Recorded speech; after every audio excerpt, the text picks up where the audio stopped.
So this is a video I didn't think I'd make last year at this time, but there are a lot of scary headlines about lumber prices right now. Lumber prices could be at a new record high by the end of the week. And I know it freaked me out when I first saw them. I was like, oh my God, this is my industry.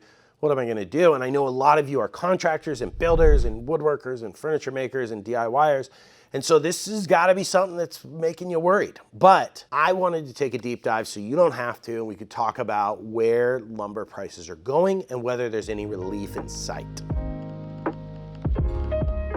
Last week, lumber closed at an all-time high of $1,326.70, and that's up from a year ago when it was at $308.40. That's nuts. In fact, last week, lumber went up so fast it caused what's called a circuit breaker in the lumber market, which means it shut down trading for the day. I remember when the Fukushima nuclear power plant disaster happened, I had a construction company and lumber prices skyrocketed, not as bad as they are now, but to the point where suddenly we were upside down on a few jobs. We had to go back and either renegotiate contracts or go talk to our lumber distributor. It was a pretty scary time for us. We lost a lot of money finishing up those projects.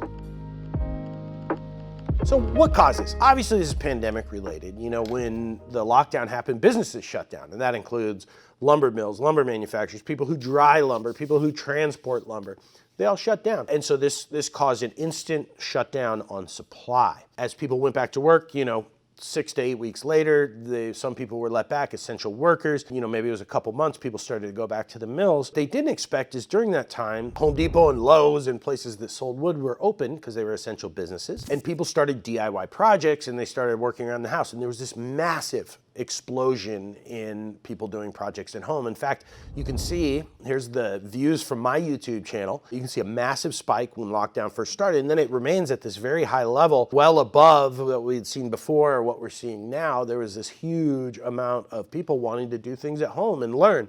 And in addition, construction workers had been home. They went back to work. So suddenly there's this big boom in people buying construction grade lumber from Home Depot or lumber yards. And so now that's eating up the supply. But again, we don't have something to back it up coming down the road because lumber mills have been shut down. In addition, governments are pumping money into the economy. Interest rates are at an all-time low. So this causes a housing boom. People are buying houses. People are making an exodus from major metropolitan areas to less populated areas to get away from sort of higher risk dense areas. But then a lot of people are also staying home and not selling. So we've got a very low inventory on homes. We have a lot of people buying. This causes prices to go up. This also causes people to build. If homes aren't available, people build new construction. In fact, housing permits were at their all-time high during the pandemic. Prices are at the all-time high. New home ownership is at an all-time high.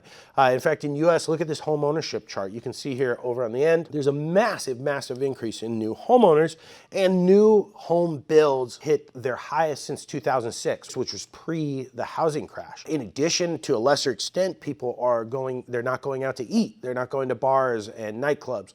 They're not traveling. So they have all this money that they would have used for disposable income pre-pandemic, and they're spending it on things for the home, like building out their home office. They're buying furniture. This causes companies like IKEA or Target, they are selling furniture, but they don't have the lumber to make new furniture coming down the pipeline. So this, of course, obviously increases the demand. With low supply, prices go up. In addition, there's new tariffs on lumber from Canada, which is usually the lumber of choice for framing. Russia, which the largest exporter of lumber at 12% of the world's supply, has proposed a new law to ban exports of Russian lumber. They haven't passed it yet, but it's proposed. And this all causes not only an increase in price, but what it causes, because it's a publicly traded commodity, all of these people who are gambling on the stock market are saying, well, all of these factors are going to cause prices to go up. So we're going to bet on the lumber futures market that price is going to go up. So what's going to happen next? Well, we've got to look at some things. First, we have to look at the housing market. Homes for sale are down 50%, but that could be very pandemic related. Once things start to open back up, people may start listing more homes. When they see what prices people are getting, they may be more excited to sell, so we could see an increase in inventory. Hopefully this will cause a little bit of a drop in price or a leveling off, which means less people will be building. So hopefully there'll be less of a demand on lumber because of that. However, the largest section of our population is millennials born between 1989 and 1993. They're going to be turning 30 in the next 5 years, and that is the average age at which people buy their first home. In fact, they were polled by a company called Research International, and they found that about 54% of that segment of the population plans to buy a house in the next 5 years. That sounds scary, but I think this could be a good thing. In 2019, lumber demand was at an all-time low. So lumber yards were starting to shut down, they were starting to slow down production, but now we have this massive increase in demand caused by the pandemic. So I think companies are gonna start not only opening up sawmills maybe that they closed, but also building new sawmills and increasing production. So hopefully to keep up with this level of demand, prices, we will see some price drop because there'll be a lot more supply. For example, right now, the cost of a new home build skyrocketed $24,000 in the last couple months just because of the cost of lumber. Now, this causes people to pause construction because they need to go refinance because now suddenly they've blown their budget and it's way out of their reach. And so this could cause a decrease in demand while they're ramping up supply. In fact, in February, lumber supply had ramped up to its highest in all time, and I think it's going to continue to increase. So I think that as they increase supply, the price will go down, demand will stay the same, which would be great for all of us because we want people building, we want people buying furniture. But, I think in April 2020, when it was at $358, it's definitely not going to get back down there. Now, how can we look at this in a way that is measurable? Let's talk about lumber futures. So like I said in the intro, lumber futures are a publicly traded commodity. So just like GameStop, lumber has gone to the moon. You can buy one GameStop just like you can buy one lumber, which is 1,000 board feet. That is the unit of one in terms of the stock market. It does fluctuate wildly. In fact, as of shooting this video today, it's just dropped 9% today alone. Now, when we look to the future, we can see that in January 2022, people are betting it's going to be 30% lower. While researching this video, just in the last week, that number has gone from 12% down to 18% down to 30% down for that far away look and outlook.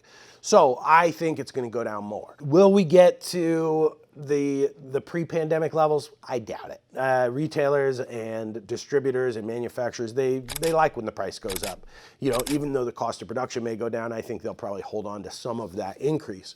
However, I think there's some relief in sight. Certainly already, the all-time high was last week. I don't think we're gonna top that for now. Hopefully as things start to open up, for all the reasons I stated, I think that price is gonna go down. So if I were you, I wouldn't sell your tools. I wouldn't give up on, building homes and things like that because I think that we're gonna get back to a new normal. Somewhere in between this crazy, crazy high we're seeing now to the low of 2020 pre-pandemic. So this means that we're gonna have some relief in sight, and I think it's good news for woodworkers and builders. Next week, we're gonna do something really cool. I did another video where I did a ton of research. I worked really hard on this video, and I hope that it makes sense to you, and I hope that this sheds some light on lumber pricing. And we did the same thing for a video coming up next week. In fact, I think we did more work for this one. We've been working for about a month and working with people who sharpen saw blades and using microscopes and looking at saw blades.